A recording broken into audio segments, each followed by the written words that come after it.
Welcome to Revenue Harvest, a podcast about the fundamentals of sales leadership. Did you know most sales teams don't hit their sales targets? And you can't afford to miss yours. This podcast will give you the answer to questions that will help you lead your team better, consistently exceed your sales targets, and make the most of your career. I'm your host, Nigel Green, and the whole idea behind these conversations is to learn from people who can make you a better sales leader. Let's get started. Andy, welcome. How you doing, man? Doing great, Nigel. Thank you for having me on the show. You've been busy. Yeah, I've been busy. Yeah, this week has been crazy. Crazy week for you. So this book I'm holding in my hand was on the top of, I don't know, maybe every chart yesterday when it came out. Yeah. It's we're very, very grateful. It's really done well. Yes. I tell you what, the art and craft of making a book read, like getting it in front of people, is a full-time deal. But the prerequisite to, I think the prerequisite to being a top of the chart book is actually writing a good book. And buddy, Yes. did you ever write a good book? Oh, thank you. Yeah, I had a lot of help. I mean, I had the benefit of a marvelous editor to work with me to help me create a good book. I mean, it was a great collaborative process. So thank you. Yeah. Well, you're smart enough to hire help, but as someone who's also written a book, I know that there's only so much an editor and a good team can do. The core of it, which is what's between your two ears, is what I want to talk about today. And that's the brilliance of you and why I think, I think this book, not only is it good for sellers, and for those of you that are listening to the audio, Andy's book is called Sell Without Selling Out, a guide to success on your own terms. I think this book is going to find itself not only in the hands of a lot of sales teams, Mm-hmm. but I think in a lot of business owners that for a long time have tried to outsource selling or shied away from the revenue generation because their brilliance in their mind has been they created the product, or they're an engineer, they're a Mm-hmm. clinician, they're more of the founder and the brain. And I think this is going to be their ticket to getting involved and getting in front of their customers, because it just seems like anybody could be in sales after reading this book. Yeah. Well, to Dan Pink's point in his book, To Sell is Human, we all are, right? As we all increasingly identify, at least in the corporate world, identify a significant portion of our job as working with and through others to achieve certain goals. And so, yeah, that's, to me, is sales, right? And to be able to do that, we need to be able to connect those people, be interested in what's interesting to them, find out what's most important to them, and then, yeah, help them achieve what's important to them. So we're going to dive into some of the stuff that I think is relevant to me, and selfishly things I want to talk about. But I'm Well, curious, it's your show. yeah, why'd you write it? Because I didn't think selling was getting any better. In fact, I thought it was getting worse. It's Yeah. sort of the bottom line, is that despite all the advantages of technology that we have, is that when it came to the moments that we engage with buyers to help them move forward in their buying process, we seem to be getting less proficient at that. Meaning that, Well, meaning that we've actually, instead of taking advantage of all the technology that's come onto the scene to help us do better in those moments where we're engaged with buyers, to be able to help them identify the problems and the potential outcomes they can achieve and identify what's most important to them, we seem to become more mechanized and automated and remote from the human aspect of selling. And the consequence being is that we see in these industry reports that, such a small percentage of reps make quota, that we see reports from Forrester that win rates and close rates are dropping. We see other reports that no decision rates are going up. And this is, over the last 5-10 years. And it's like, well, why? Why is all that happening? And I think the bottom line for me was, as I looked at what we've done, is rather than fundamentally use the technology to change how we said engage our buyers to help them accomplish their goal of making a decision, we just use the technology to amplify the previously bad behaviors that sellers were engaging in. See, now you've forced me to jump around. I'm going to jump right into page 45. Okay, I was going to go Uh-oh. through some kind of sequential order. Sales bosses Okay. reinforce the idea of being salesy with how they coach and manage you. It's not really their fault. They're just repeating the behaviors that they believed work for them as sellers. And I'll take it one step further and say, did it really work? And so I'm not Yeah, convinced well, that it did. And sure. I want to talk about this because I think it's true that a lot of sales bosses, and this is a show that is for sales bosses, I think they're part of the reason why we're getting worse at this and not better. Yeah, no, I agree. And it's not fair on them because we're not enabling and empowering sales managers with correct perspectives and knowledge and tools to be able to manage sales in a different way. So And we're if I'm a sales leader, what do I do? How do I stop myself? Like if I read this and I say, I'm just yeah. reinforcing really bad ideas. Well, it's there's this complex chain of things that's sort of going on. It depends on the industry you're in, but yeah, we'll take tech industry for instance, is in SaaS world is the incentives that are set up if companies are trying to scale quickly is that they really don't care about how effective they are as sellers on an individual opportunity basis. We tend to look at things more in aggregate, right? If we can get enough opportunities in the top of the funnel, we know that if we execute on those in a minimally effective way, we're going to close a certain percentage of those. And the way we at those at those rates, what we do is say, well, the way we're going to grow is we'll accept that those are our win rates, 20%. You know, pretty typical in a SaaS company, right? One out of five of our most qualified opportunities we win.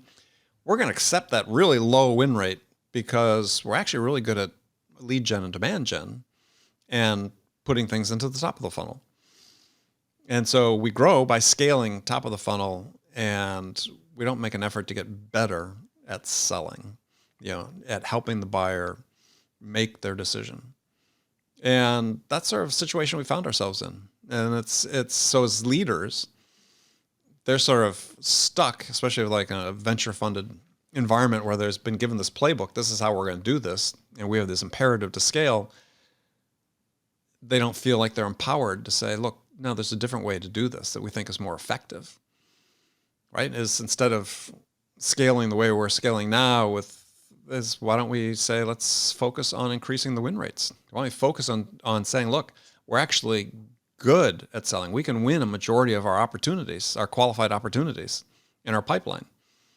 And I think what sales leaders should do is start looking at how do I define and design my selling process so that I achieve the win rate I desire and then scale that as opposed to doing what we're doing today.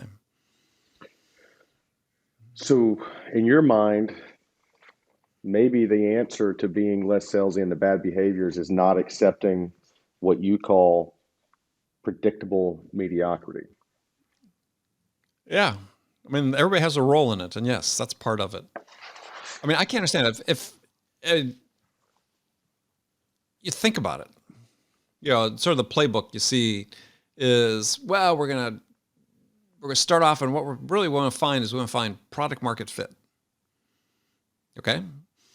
For a new product, new venture, product market fit. Great. And so I ask sales leaders all the time is, okay, what's your win rate? Most qualified opportunities. There's a range, but I mean, it's rarely more than 30% in the SaaS world. Sometimes as low as 17, 18%. I'll say, okay, so can you claim that you have product market fit if you can only win one of every five of your most qualified opportunities? I don't think you can. Something's wrong. Well, what's interesting about that to me, Andy, is and tying this back to how I think a lot of founders should read this book. It seems to me that with win rates that low, if we were to wind back the clock to an earlier stage in the venture, you wouldn't have started the company with a win rate of 17 or 20%. You would not have No. said, I'm going to do this. So at some point, it had to be fundamentally better. Well, there's people that make the case that perhaps it is, and I think they're wrong. And yeah, I've grown companies and taken company public that we focused on winning a higher fraction of our deals and not scaling the manpower. Lots of leverage you can pull and reach the same result. But as an organization, let's think about it as when the market is bullish, right? Not just stock market, but the economy is bullish, and you don't have any real substantive headwinds, which we've sort of been in the case for the last 14 years, really, setting aside the pandemic. But there was still robust economic growth during the pandemic. Is you sort of get lazy, I think, and companies were growing rapidly with being very ineffective in the way they sell. And life changes. I mean, I've sold through several recessions. And if you're not good at executing really good, then you're going to suffer unnecessarily in downtimes. And we may be coming into downtimes. So we got high inflation. We got all this political unrest around the world. Russia invading Ukraine. Hey, it's easy when the economy is growing 3-4% a year and so on. But hey, what happens when we take a step back and you have fewer opportunities to throw into the top of the funnel, and you have to actually compete for business and win a higher fraction of it? That's, again, part of what motivated me to write the book. Is like, our job as sellers is to create a positive buying experience, right? We oftentimes sell products and services that are thinly differentiated from all of our competitors' products. So what is the point of differentiation? It becomes us as a seller, the buyer's experience with us as individuals and with our colleagues that work with us to help win the deal, more so than the product. And so, this if you're winning, like I said, 1 out of 5 of your opportunities, what you're saying is we're creating substandard buying experiences in 4 of the 5 opportunities that we're working. And how is that sustainable? So if I'm a sales leader and I'm listening to this and I'm taking everything that you're sharing with me about maybe there are headwinds coming and the glory days of an overabundance of leads may not always play out. And I've decided that I'm going to focus on improving my win rate. And I'm reading this book, and you talk to me about, in the book, you say things about, like mapping the selling style to how you naturally are. And that Mm-hmm. goes against everything that I've been trained as a sales leader against. We do it this way. This is our process. What are some first steps I can take to lean into this notion of, like, let's rehumanize our selling process? Right. Well, you'll start at the lowest level, which is your frontline managers. And you need to enable them with the understanding that their odds of succeeding are better if they devote the time and the effort and their attention to helping each of their individuals become the best version of themselves, as opposed to trying to make them conform to a specific process. And that's scary. I get it, right? If you're a young sales manager, you had some success as a seller, they promote you to management, you barely know how to sell. And now you're responsible for the fate of these, collective fate of these people that are working for you. What do? Well, if you're a little fearful about that and feeling a little under-equipped, you rely on the tools that you have, which is, hey, we've got our metrics. Let's lean into the metrics. Let's lean into the process. And, we're going to skimp on coaching and personal development because, quite frankly, I don't know how to do it. but I do know how to manage to the numbers and the activities. And it becomes a sort of self-fulfilling prophecy of yeah, why do people leave jobs? Well, they leave jobs mostly because they're not being given the tools to develop by their managers. Well, isn't that interesting that we all will accept that salespeople don't leave companies, they leave their manager. Yet we're a little bit reluctant to accept that customers buy from the seller, not necessarily buy the product, because we can all Oh, agree that yeah. in some spaces there's little to no difference between the product. Well, and exactly. And I think, this this process I describe in the book as sellers is, has our job is not to go out and persuade somebody to buy our product. Our job is to listen to the buyer, to understand what are the most important things to them in terms of the challenges they're trying to address and the outcomes they want to achieve, and then help them get that. Well, that's the same motion that sales leaders need to be going through with the people that work for them. It's not to, you know, persuade them and push them to achieve these activity metrics. It's just the baseline. I want to understand what's important to you, right? What's the most important things for you, and how can I help you do that? Because if I help you do that, you're more likely going to be successful. If you're more likely to be successful and fulfilled in this job, you'll stick around longer. And if you stick around longer, that's great for you. It's great for me. I want to switch gears just a little bit, but still very much Sure. in this notion of the two themes that we just touched on, which is that salespeople leave managers and customers buy from sellers, not in the product Right. and the company really play a smaller role. You say here, page 7, look, being in sales is hard enough. It's a tough job, a lonely job. You're on an island all by yourself with your monthly number. And Mm. it's never been more true because like there are a lot of salespeople that are physically on an island Physically right remote. now. Yeah. Right. I And know. and so then you go on to say selling in aligns how you sell with who you are as a person. And I think I, I think that you can read that at first pass and you think to yourself, well, I've just got to sell my own way. But I think what you mean, and I don't want the readers to gloss over this, so I want to talk about it, is Sure. it's Sure. actually bigger. It's more about you need to work at a company that allows you to design your day the way you want to design your day. Is that kind of the undertone you're Yeah. No, absolutely. I mean, I think that so I get a lot of people reach out to me, want personal coaching. Some are mostly sort of high-end individual contributors that people have big goals, right? I want to make $1 million, right? How can you? And it's really not about their skills and their capabilities. I mean, ultimately it is, but I mean, at the first order of decision is, are you in the right situation? Right? I think so much of sellers struggling is that they're just not in the right place for them.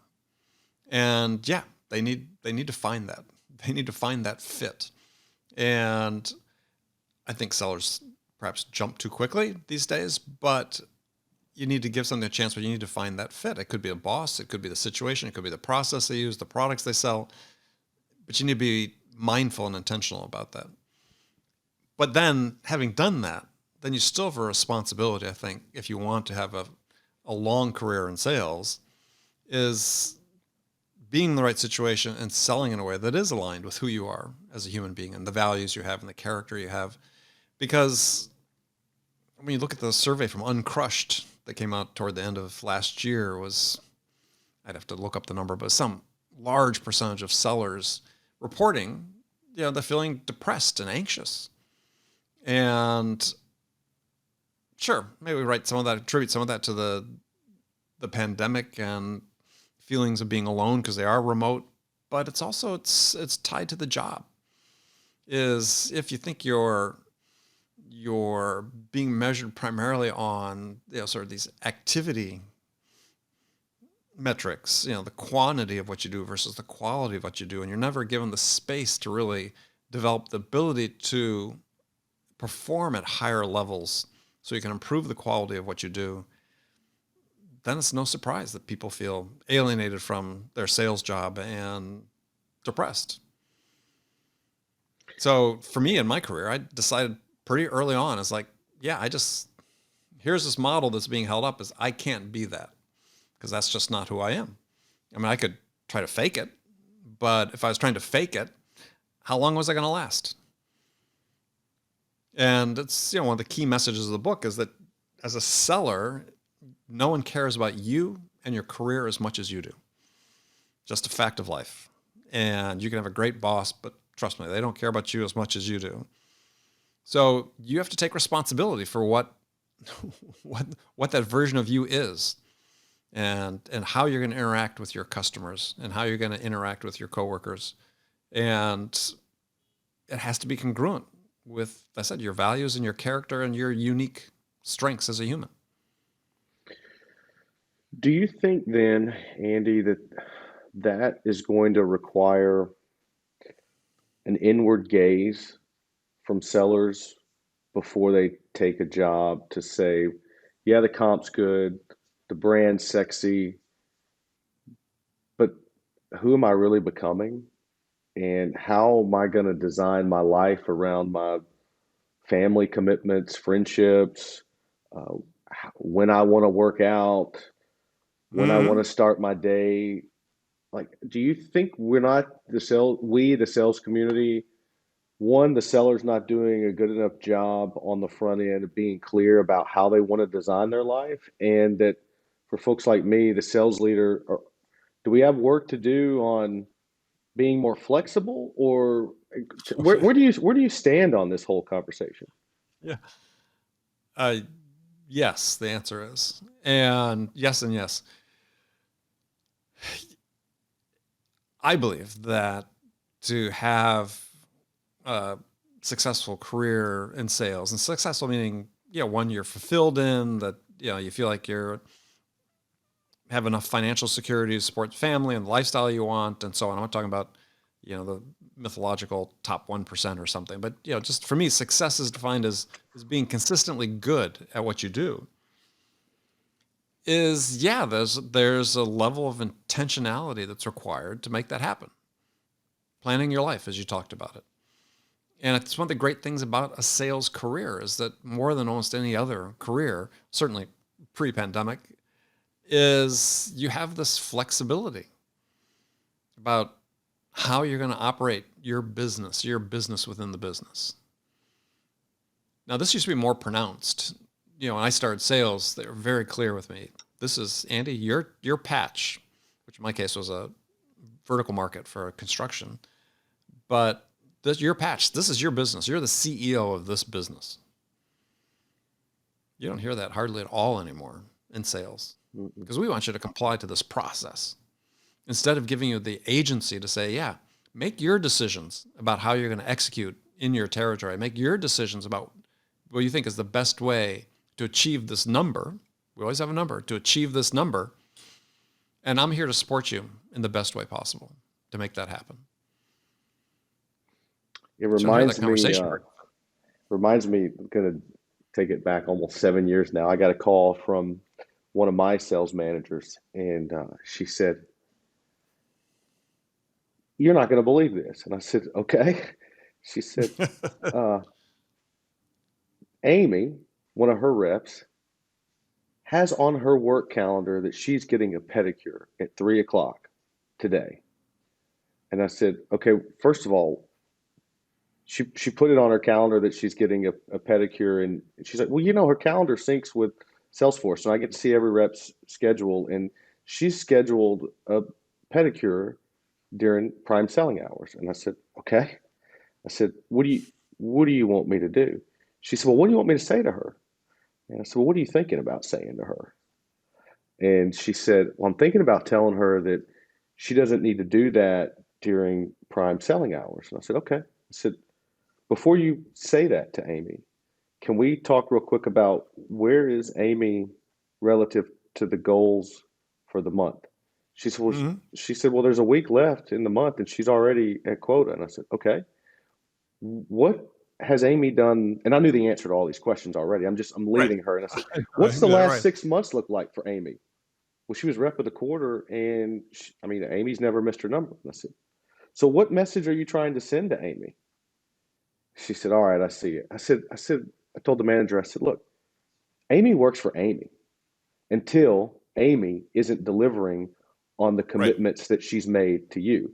When Amy is falling short of her commitments, then you can tell Amy, don't get pedicures at 3 o'clock in the afternoon. But until then, we're not going to talk to Amy about that. And she said, yeah, sorry I wasted your time.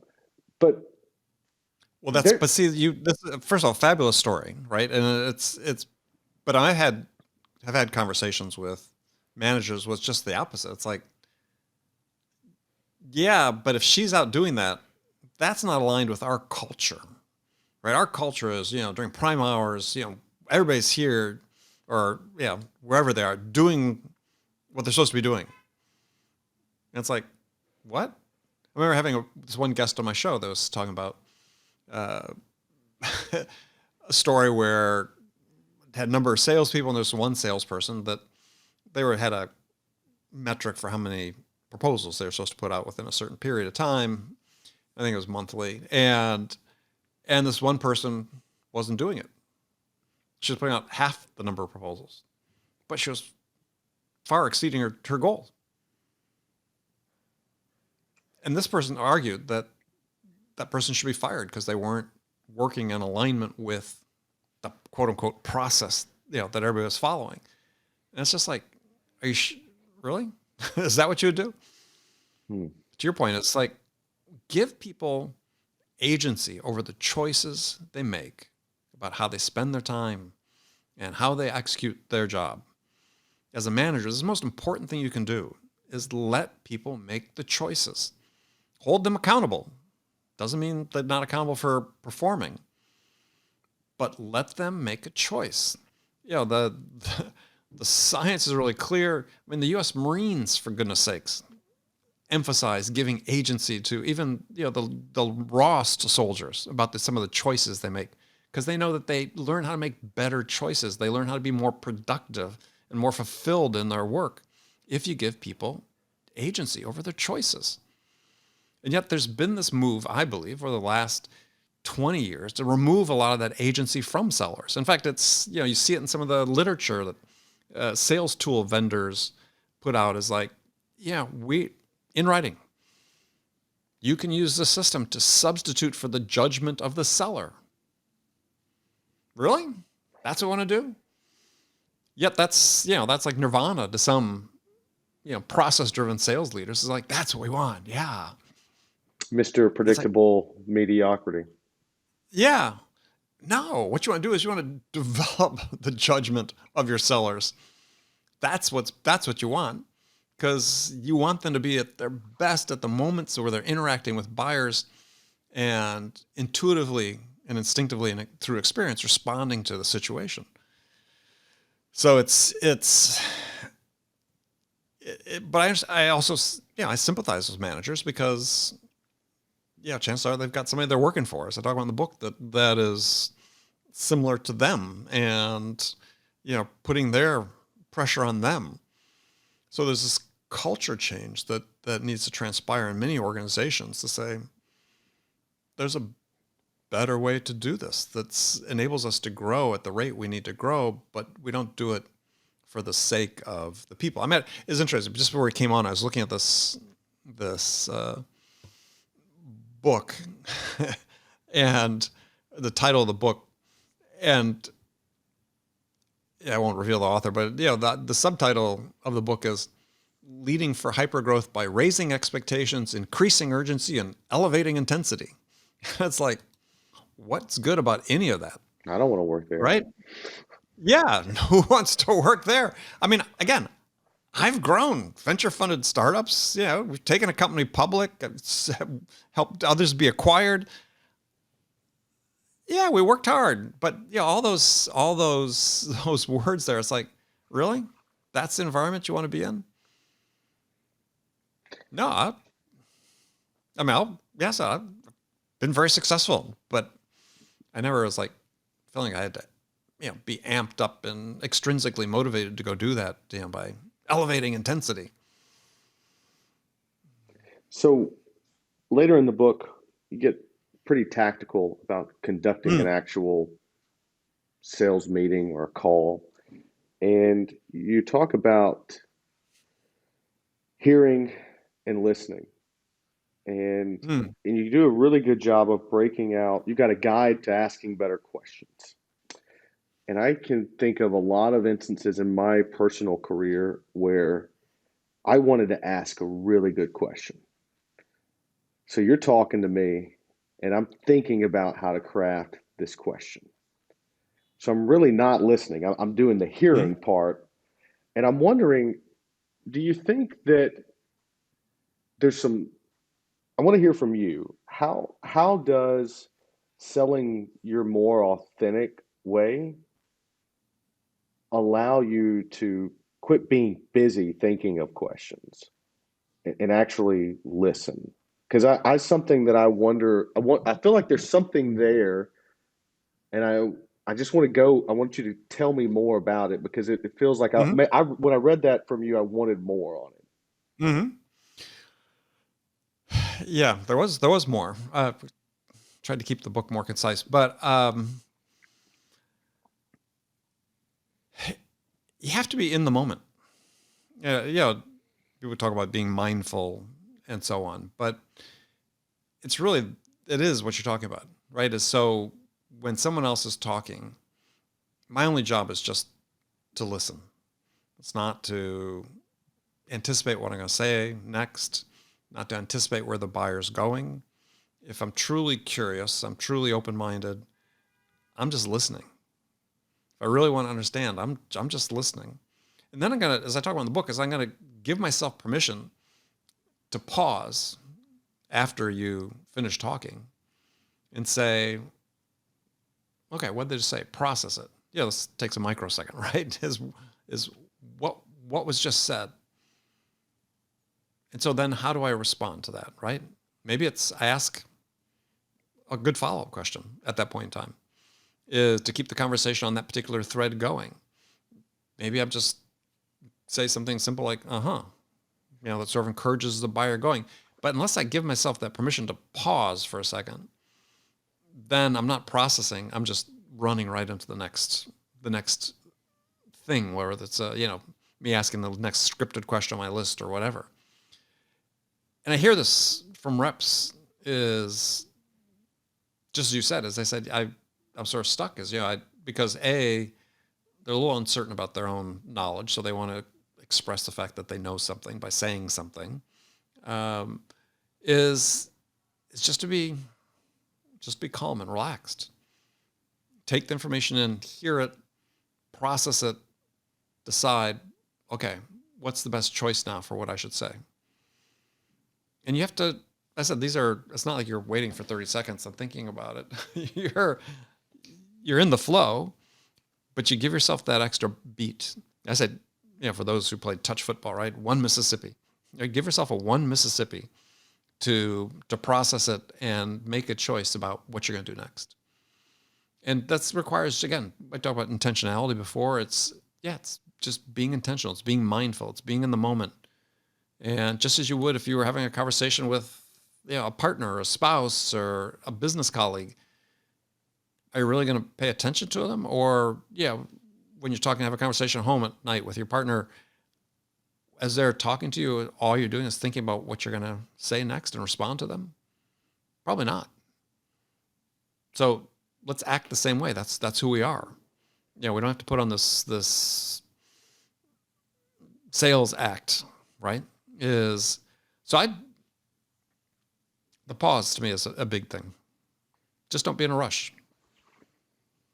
So in these conversations, I think I know you're right that when you start listening, and your customer can feel when you actually are listening, they can read your body Mm-hmm. language, and then the chances are that they're going to get more vulnerable with you and probably share pressures that they're feeling at work or how this Mm-hmm. problem that maybe your solution solves is creating tension in a very tactical Hmm. and existential way, but also more internal and philosophically with their identity and their success in the role if they don't solve this problem.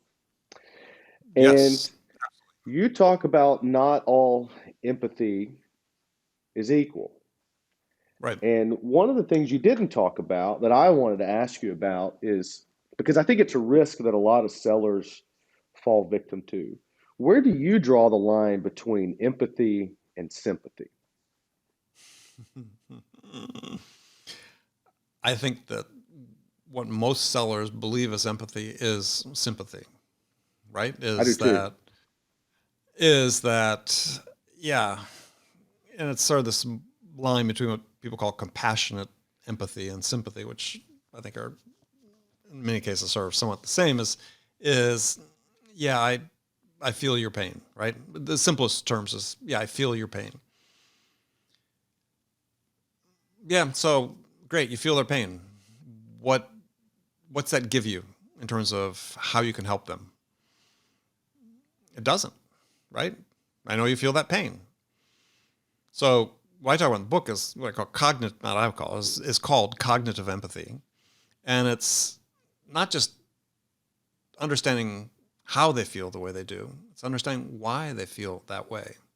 With that information, then yeah, I can then be more insightful in terms of what's the value the buyer needs from me now in order to move forward in their process, or to a point you made before is when I have that information, then I really have a better sense of not only how does this stakeholder think about this decision from a organizational standpoint, but how they think about it from a personal standpoint, and that's really important. But if you're just leaning into it, yeah, that must be horrible, right? Using an example of a salesperson respond to thinking that that's empathy, that's just sympathy. And I think, and I've had experience with that leading to salespeople making decisions that aren't win-win-win. They're great for the Yeah. customer, great for them, the seller, bad for the business. Yep. Well, Price and this is concessions, one taking to exactly. contracting for special terms or throwing in extra upgrades or all this stuff because now we have allowed the customer to transfer their problem and we've willingly accepted it as ours. Oh, yeah, there's a lot to that. There's a great book I urge people to read by a gentleman named Paul Bloom called Against Empathy, and he writes about this problem, right? That people that lean so much into the compassionate empathy end up making more emotionally driven decisions in response to these conditions, which can be well intentioned but ultimately destructive. And so when you have this level of understanding of why people feel the way they do, then you have information you can act on. And I'm of the opinion, Andy, that our role as salespeople is to have empathy. And the way I would explain empathy would mean that I have an appreciation and an understanding of the problems you're currently in because at Hmm. some point I experienced them, but I no longer have them anymore. Like I've seen the other side, or I have helped people who have had this same problem overcome it. Hmm. And that's Right? where we have to draw the line is to say, I get it, it's real. Let me show you how to not have it any longer. Is that how you feel about it? Largely, yeah. I mean, I think it's just you want to make sure that you're asking questions to get that level of understanding to understand why, right? So if you talk to somebody, and we know people operate on two levels when they're making decisions. There's sort of the larger organizational level, and then there's the personal level. What's in it for the company? What's in it for me? You have to understand why they feel the way they do when you ask them what's in it for them personally. Because if you don't, you're missing an important piece of information. This is a person that could have influence on the ultimate decisions that's taken. If you don't understand why they feel that way, how can you address it? How can you address the concern they have? Last And you don't last and you don't get to that point unless you've built up a level of rapport and trust and credibility with the buyer. Last kind of theme of questioning before I let you Sure. go, and this has been fascinating. I teach to hire salespeople based on three C's: character, chemistry, and competency. Mm-hmm. Built into that chemistry piece for me, which means how well we're going to get along. And the driver behind that is I'm probably going to spend more time with you if you're on my sales team than I'm going to spend with my kids and my wife. So we ought to like really care about each other. Mm-hmm. I've learned that I enjoy being around people that are curious. And you talk a little bit about curiosity. And I'm wondering, Mm-hmm. do you, at any point in writing this book, did you see any data that would support my bias, which is that curious people are just better sellers? Like, did you find any data to support that? Not about selling per se. There was, and unfortunately, I have to spend a couple minutes to find there's a paper that was in the Harvard Business Review where the guy wrote about, he said, hey, there's EQ, emotional intelligence, there's IQ, and then he coined CQ, so curiosity intelligence. And based on the studies he was reporting on, is that he made the claim in the paper, and and reading through it, it makes tremendous sense to me, is that curiosity is actually more important than raw intelligence as a predictor of success. And yeah, you can intuitively sort of say, well, that seems like that would make sense, right? Because if you're familiar, like with the Dunning-Kruger effect, that you're familiar with that. So No. it's a phenomenon that two researchers around year 1999, 2000, so on, Dunning and Kruger from Cornell, I believe it was, published this paper and identified this, what they called a phenomenon, the Dunning-Kruger phenomenon, which is that people generally overestimate the extent of their expertise, and as a result, sort of close themselves off to learning to make up for their deficits, right? So they lack the emotional intelligence to be aware of the fact that they have these deficits and learned. And to me, that's, you see that in a lot of people that are really smart, but they think they're so smart that they don't need to keep learning. And, or people think they're so capable that they've got nothing new to learn. And I think in sales, the moment you think that you've got it mastered, that's a problem, right? The moment you think, yeah, I've got this. And I've been in it for decades and decades. And yeah, I've never felt that way, that, I've got it completely mastered. And so I think curiosity is more important than raw smarts. I would agree. Because, people from me that are curious, they're going to keep learning and they're going to keep questioning until they really understand something. They sort of more built into them is not to be satisfied with first answers or second answers, but go after the third and fourth answers. And I think it's a great way to end it. For those of you that have listened to this and thought, I already got it. Maybe that right there is an indicator that you, my friend, are flirting with a dangerous slope of hubris. Yes. And Yes. maybe you should lean into this book and what we're talking about here. So, Yeah, no, and I agree. It's last word is just, for me is, curiosity is how we learn to navigate unfamiliar settings, unfamiliar situations. So by definition in sales, you go into a new prospect opportunity, you should think of it as being unfamiliar. The problem is too many people think, well, this prospect fits our ICP and I'm talking to personas, we got these personas nailed, I got this. And not thinking this is a unique human being working in a company with their own unique set of concerns and about what's, the problems they're facing and the outcomes they want to achieve. I need to be curious about that instead of assuming I know exactly what they're going to say. well, thanks for coming on and chatting with me. I really enjoyed it. Nigel, thank you for having me. Before we go, where do you want listeners that are curious about this book? Mm-hmm. Where do you want them to go? What do you want them to do? Well, you can do several things. One is, please buy the book. You can buy it wherever you buy books, Amazon and so on, and also physical bookstores. And to learn more about me, I'd love you to come connect with me on LinkedIn. Follow me on LinkedIn. post a lot of content there. And then you can visit my website, andypaul.com, and got a growing list of resources there, one of which right now is we've got a quick little fun assessment to help you determine just how salesy you are. Interesting. Thanks, Andy. And I'm sure we'll catch up soon. And congrats on all the early success with the book.